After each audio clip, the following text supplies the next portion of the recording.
Здравствуйте, дорогие читатели и зрители Якутского Саха-информационного агентства. С вами онлайн-интервью и Николай Борисов. Ситуация с коронавирусом продолжает развиваться.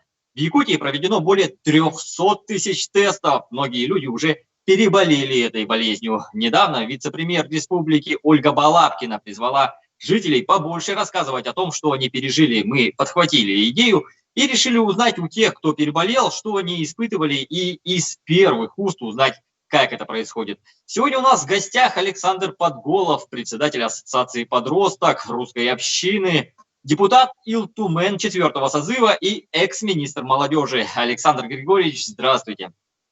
Здравствуйте, здравствуйте, Николай. Недавно мы брали интервью у председателя психологического сообщества Якутии. И он первым, что чувствует человек, который заболел неизвестной инфекцией. Расскажите, так ли это, как вы узнали, что заразились? Вот по поводу шока. Вы знаете, вот в течение чуть ли не недели я считал, что я просто простыл под кондиционерами. Потому что у меня была температура, слабость. И для меня шоком было тогда, когда, если изначально, значит, ко мне приходил и врач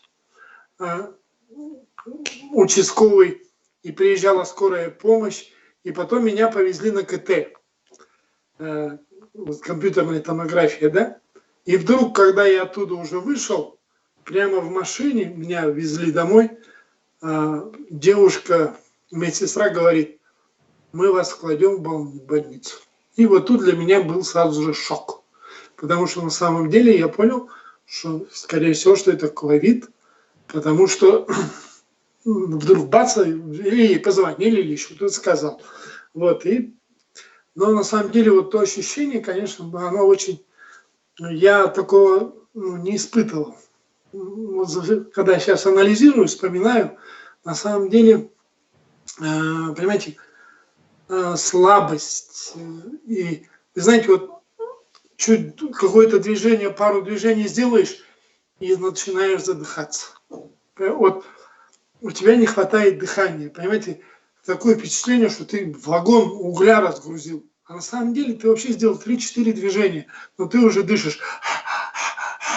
А вот, и меня повезли там, где раньше находилась гериатрия, знаете, да, на Покровском тракте, и меня там положили в реанимацию. И вот после... Я сейчас даже вам не могу четко сказать, 4 или 5 дней я лежал там, 3 или дня. А потом меня перевели в Якутскую клиническую больницу. И там я тоже лежал в реанимации, а после... И вдруг в один прекрасный день, и это правда был прекрасный день, я сел на кровать и вдруг понял, я здоров. Ну не то, что здоров, а я могу нормально дышать, я могу шевелиться, я могу вставать, могу ходить. Я просто почувствовал, что все, вот этот коронавирус от меня отступил. Хотя потом я еще в течение, по-моему, 10 дней еще лежал в общей палате. Но это если кратко. Вот. Расскажите, пожалуйста, что было, о чем вы думали в этот момент? Было ли именно физически больно? Как это все протекает? Не, Николай, вот оказывается, симптомы у людей разные. Говорят при ковиде, что отсутствует обоняние. У меня обоняние отсутствовало, когда я курил. А вот уже я 4 года не курю, у меня появилось обоняние, и обоняние у меня было. Вот весь период то, что со мной. Но вот эта температура, слабость, у меня был другой кашель.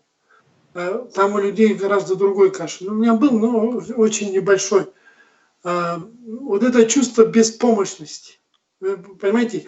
Но я когда лежал, я так серьезно что-то задумался, что вот то состояние вот этой беспомощности, и, понимаете, вот ты не можешь двигаться нормально, ты не можешь управлять своим телом, ты не можешь нормально разговаривать. Это очень серьезно так влияет. Вот тут мне бы хотелось остановиться на медиках, которые там работают, вот начиная и с участкового врача, который приходил, и заканчивая водителями машин. Вы знаете, вот самое печальное, что я этих людей сейчас буду встречать в городе, и я даже им не могу сказать спасибо. Потому что одни очки. И поверьте, ну даже у меня вроде нормальный слух, но он, наверное, не музыкальный. Я не смогу их узнавать по голосам.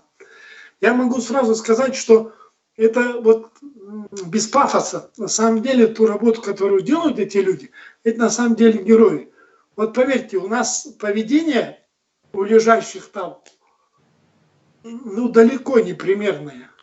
На самом деле у меня несколько раз я себя сдерживал, чтобы не сделать, ну, своим, так сказать, собратьям по беде замечания по их поведению. Некоторым мне хотелось подойти и дать подзатыльник.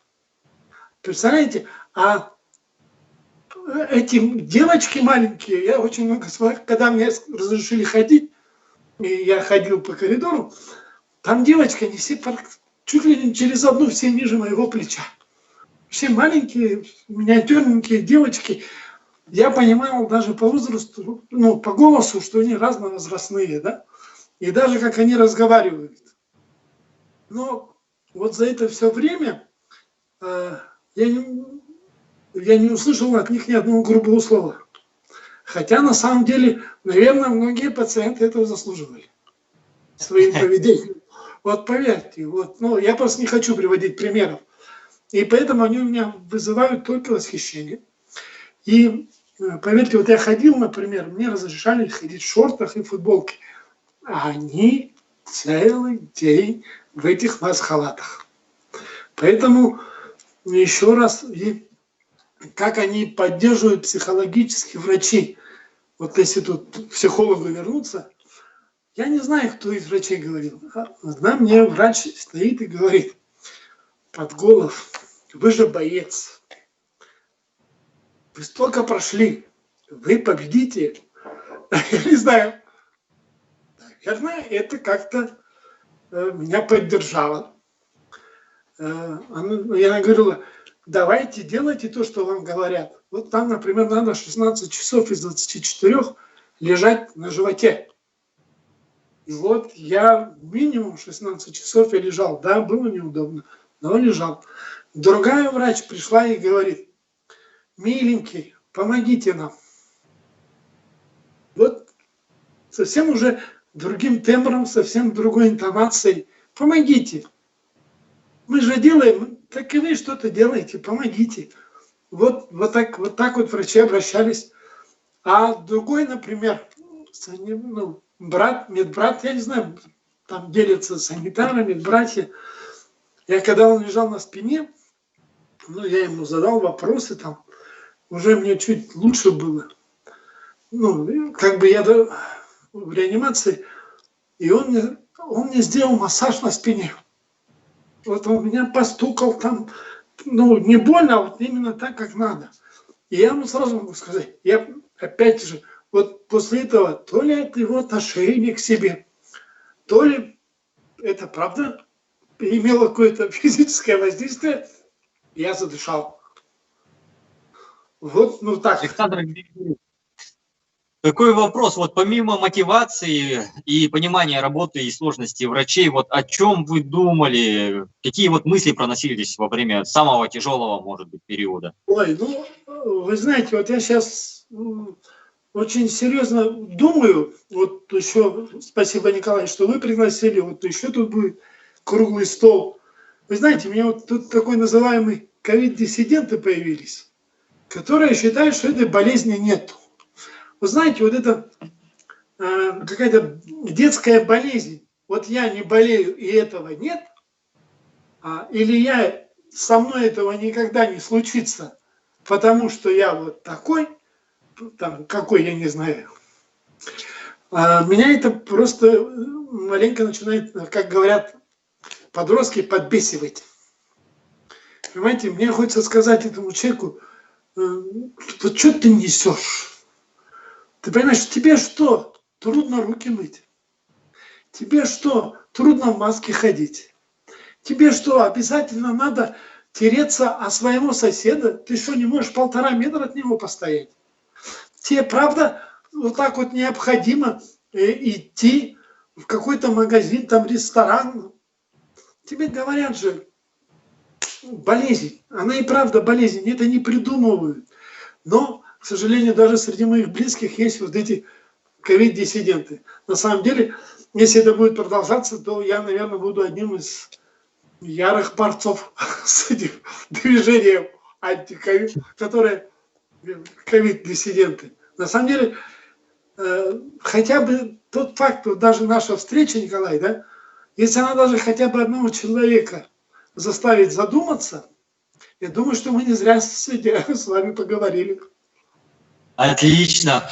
Какие, может быть, есть советы с вашей стороны тем, кто, может быть, только сейчас узнает или вот находится в этом промежутке, когда сдал тест и не понимает, что происходит, или вообще всем жителям? Спасибо большое. Не, Николай, вот совет я один дам. Вот слушайте то, что нам советуют наши врачи.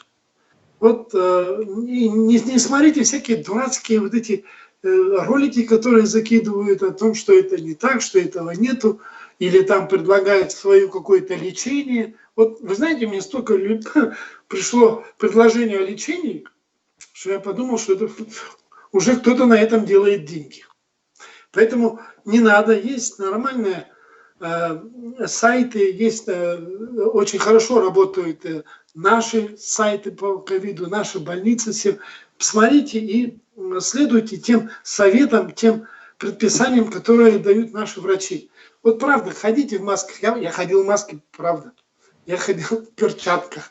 На самом деле, понимаете, по большому счету, практически я соблюдал все эти предписания, которые были. Но где я подхватил, я не знаю. Поэтому не думайте, что вы Богом или кем-то там защищены, и вас это не заденет или не тронет. В первую очередь надо соблюдать все, что говорят врачи. Вот Отлично. И следующее, вы знаете, когда я лежал в реанимации, у меня телефон забрали, а потом когда-то через 10 дней отдали. Вы знаете, я даже не ожидал, что у меня столько друзей. Я в течение 2 дней отвечал, спасибо писал. Это не только социальные сети, а именно в WhatsApp и в телефоне звонки. И поэтому я еще раз хочу всех поблагодарить, которые меня поддержали в эти дни, свою семью. Ну и, конечно же, водителей, санитаров, медбратьев, медсестер, врачей, я не знаю, поваров, всех, кто работает в борьбе вот с этой ужасной эпидемией, пандемией вот этой ковида. Отлично, спасибо большое, очень интересный взгляд. Выздоравливайте поскорее с новыми силами, вносите свой вклад. Мне кажется, у вас открылся новый фронт работы какого-то пропагандического, может, даже толка. Спасибо, Николай.